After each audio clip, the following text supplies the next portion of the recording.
मतदान लगातार जारी है। 1 घंटे का समय बीत चुका है और मतदान सुबह से जारी है। 90 विधानसभा सीटों के लिए जनता पहुंच रही है मतदान केंद्रों पर और इस बीच मुख्यमंत्री नायब सिंह सैनी ने भी मतदान कर दिया। तमाम बड़े दिग्गज नेता मतदान करने के लिए पहुंचे हैं। केंद्रीय मंत्री मनोहर लाल ने भी मतदान किया। इसके अलावा जेजेपी नेता दुष्यंत चौटाला ने भी वोट डाला है। मतदान केंद्रों पर सुबह सुबह लंबी कतारें देखने को मिल रही है। बता दें कि कुल 1031 उम्मीदवारों की किस्मत आज ईवीएम में कैद होगी। 2 करोड़ से ज्यादा वोटर्स आज दिग्गजों के भाग्य का फैसला करेंगे। तो लगातार सीटों पर मतदान जारी है। क्या कुछ चुनावी समीकरण देखने को मिलेंगे, इसकी ज्यादा चर्चा करने के लिए हमारे साथ हमारे associate editor doctor Mahesh Kumar ji जुड़े हुए हैं। महेश जी, आज दिग्गजों के भाग्य का फैसला होगा। ईवीएम में 2 करोड़ से ज्यादा वोटर्स तमाम दिग्गजों के फैसले का भाग्य तय करेंगे। ईवीएम में उनकी किस्मत तय होगी।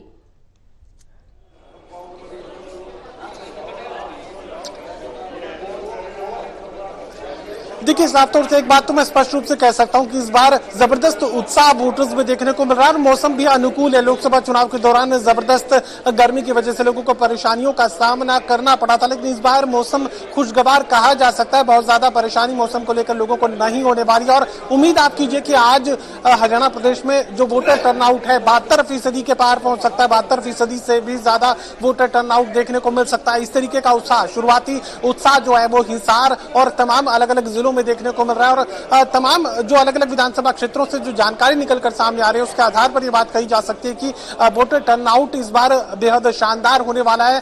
लोग अपने मताधिकार का इस्तेमाल करने को लेकर सुबह से ही दिन की शुरुआत के साथ ही यहाँ पोलिंग सेंटर्स खुलने के साथ ही जो है मतदान केंद्रों तक पहुंचने शुरू हो चुके हैं और कह सकता हूं कि एक एक वोटर अपने घरों से बाहर निकल रहा है, अपने मताधिकार का इस्तेमाल करने की कोशिश करता नजर आ रहा है। जिक्र भारतीय जनता पार्टी का करें तो एंटी इनकम्बेंसी का सामना भारतीय जनता पार्टी को करना पड़ रहा है। हालांकि काफी ज्यादा प्रचार प्रसार बीजेपी की तरफ से किया गया था और जिक्र अगर कांग्रेस पार्टी का किया जाए तो कांग्रेस पार्टी को अपनों से ही सबसे बड़ा खतरा इस वक्त बना हुआ है। भीतरघात की सबसे बड़ी आशंका इस वक्त भी कांग्रेस पार्टी के भीतर देखने को मिल रही है। अब वोटर कितना जो है उत्साह दिखाएगा और वोटर किसके साथ जाएगा, ये जो है अब तस्वीर स्पष्ट होनी बाकी है। और 6 बजे के बाद टोटल न्यूज एक एक विधानसभा सीट पर किस तरह का जो रुझान है देखने को मिल रहा है और हम कह सकते हैं कि तस्वीर हम साफ कर देंगे जैसे ही 6 बजे के बाद का वक्त शुरू होगा। 90 सीटों पर टोटल न्यूज की तैयारी है। एक एक विधानसभा क्षेत्र पर हमारी जो एग्जिट पोल है वो हम करवा रहे हैं ताकि लोगों का जो मूड है, सही मूड है, वो समझा जा सके और 90 सीटों का क्या कुछ चुनाव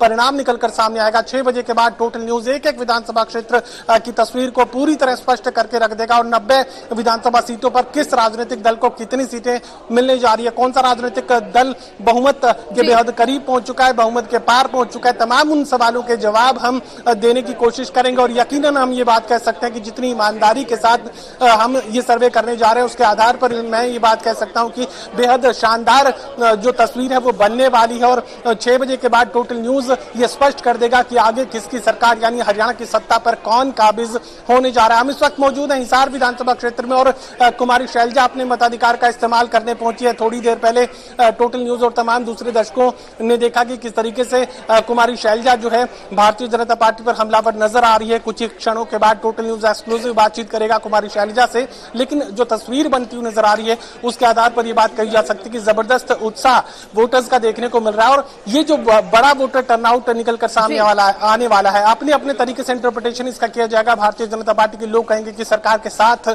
लोग जाना चाहते हैं और कांग्रेस पार्टी के लोग ये कहेंगे कि बदलाव को लेकर लोगों ने वोट किया है। बिल्कुल महेश जी, सबसे बड़ी कवरेज लगातार जारी है। हर एक विधानसभा का हाल क्या कुछ है, मतदान केंद्रों पर क्या कुछ लोगों का की प्रतिक्रिया है वो भी अपने दर्शकों तक पहुंचा रहे हैं और शाम 6 बजे का समय जब सबसे पहले एग्जिट पोल टोटल टीवी पर नजर आएगा, हर एक विधानसभा में क्या कुछ स्थिति होगी वो अपने दर्शकों को जानकारी देते हुए हम नजर आएंगे। सबसे पहले सबसे सटीक एग्जिट पोल शाम 6 बजे से टोटल टीवी पर लगातार देखने को मिलेगा। लेकिन इस बीच महेश जी, आप पहुंचे हुए हैं हिसार विधानसभा सीट में। हिसार सीट इसलिए भी दिलचस्प होती जा रही है क्योंकि ये हॉट सीट मानी जा रही है। हॉट सीट इसलिए भी मानी जा रही है क्योंकि बीजेपी हो या कांग्रेस या निर्दलीय, यहां से कई ऐसे उम्मीदवार हैं जो चुनावी चेहरे माने जाते हैं, जनता के बीच में अच्छी पैठ बनाए हुए हैं। लेकिन सभी पार्टियों की अगर हम बात करें तो यहां पर भी बीजेपी और कांग्रेस में ही कांटे की टक्कर देखने को मिल रही है। कुमारी शैलजा का आपने जिक्र किया, अपनी जीत को लेकर के काफी आश्वस्त नजर आ रही है। हालांकि जो अंदरूनी कलह कांग्रेस में जो चल रही है उस पर कुछ भी बोलने से परहेज करती हुई नजर आई।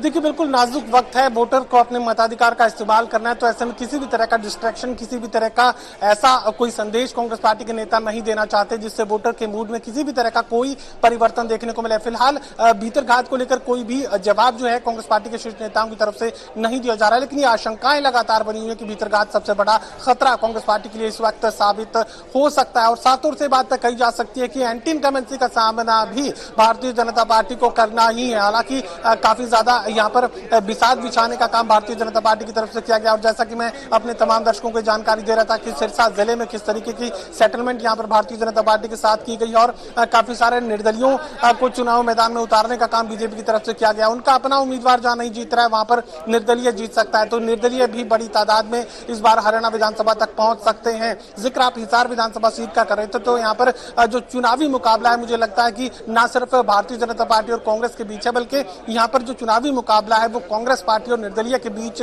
देखने को मिल रहा है। असल परिस्थिति हिसार विधानसभा क्षेत्र की यही है कि कांग्रेस पार्टी और एक निर्दलीय के बीच ये जो चुनावी मुकाबला देखने को मिल रहा है। दरअसल सावित्री जिंदल सबसे प्रबल दावेदार बीजेपी की टिकट की मानी जा रही थी, लेकिन आरएसएस के प्रभाव के चलते डॉक्टर कमल गुप्ता टिकट हासिल करने में कामयाब हुए। टिकट तो हासिल किया, लेकिन उसके बाद उनकी आगे की जो डगर है वो मुश्किल होती हुई चली गई, और यहाँ पर सावित्री जिंदल निर्दलीय चुनाव मैदान में उतारी गई, और निर्दलीय चुनाव मैदान में उतरने के साथ ही अब अच्छा खासा असर उनका देखने को मिल रहा है। वोटर्स का मूड ये बता रहा है कि सावित्री जिंदल जो है अच्छा खासा लोगों का उत्साह, उनका वोट जो है वो हासिल कर रही है। तो ऐसे में ये बात मैं कह सकता हूं कि निर्दलीय की जीत यहां पर हो सकती है, इस तरह की संभावनाएं दिख रही हैं। लेकिन अलग अलग विधानसभा क्षेत्रों को मैं जिक्र करूं तो निर्दलीय बड़ी तादाद में चुनाव जीतकर जो है हरियाणा विधानसभा तक पहुंच सकते हैं, और भारतीय जनता पार्टी के रणनीतिकार भी इस बात को बखूबी समझ रहे हैं कि निर्दलियों की बड़ी तादाद आने वाली है, और किस तरीके से उनके साथ सेटलमेंट हालांकि पहले से किया जा चुका है, लेकिन एक बार फिर से सेटलमेंट को पुख्ता करने की जरूरत पड़ेगी। अब इस बात पर निर्भर करेगा कि भारतीय जनता पार्टी के खाते में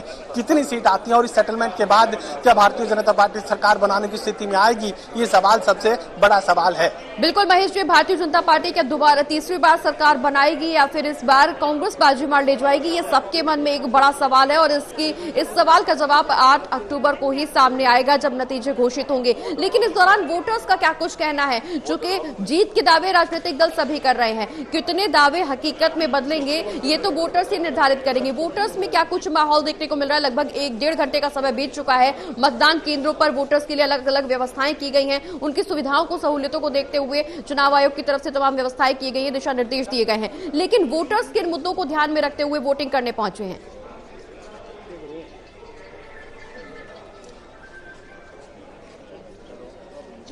देखिए, मैं साफ तौर से बात कर सकता हूं, जैसा कि मैंने शुरुआत में ये जानकारी दी कि एक बड़ा टर्नआउट इस बार जो है मतदान को लेकर सामने आने वाला है, एक बड़ा वोटिंग परसेंटेज शाम तक 7 बजे तक सामने आएगा, इस बात की उम्मीद आप कर सकते हैं, क्योंकि मुझे लगता है कि अंदाजा मैं लगा रहा हूं कि 72% के पार इस बार जो वोटर टर्नआउट है वो देखने को मिलेगा, और अलग अलग तरीके से इंटरप्रिटेशन इसकी की जाएगी। बीजेपी के लोग अलग तरीके से इसे परिभाषित करेंगे, और भारतीय जनता पार्टी के खिलाफ कांग्रेस पार्टी के लोग ये कहेंगे कि बदलाव को लेकर बढ़ चढ़कर लोगों ने वोट किया, और ये बदलाव की बयार कांग्रेस पार्टी के लिए फायदेमंद साबित होगी। तो मुद्दों की जहां तक बात की जाए, यहाँ पर जो युवा वर्ग है खासा निराश नजर आया था बेरोजगारी की वजह से, और डोंकी रूट से जिस तरीके से ग्रामीण क्षेत्रों में युवाओं को बाहर के देशों का रुख करना पड़ रहा था, और वो भी सिर्फ मजदूरी के लिए, तो इस तरह की परिस्थितियां प्रदेश में थी, जिसका मुद्दे के रूप में तब्दील करने का काम जो है कांग्रेस पार्टी की तरफ से किया गया था। और राहुल गांधी सरीखे नेता ये मुद्दा उठाते हुए नजर आए थे कि डोंकी रूट से हरियाणा प्रदेश के ग्रामीण क्षेत्रों के युवाओं को, शहरी क्षेत्र के युवाओं को जो है मजदूरी के लिए विदेशों में जाना पड़ रहा है, तो इस तरह की परिस्थितियां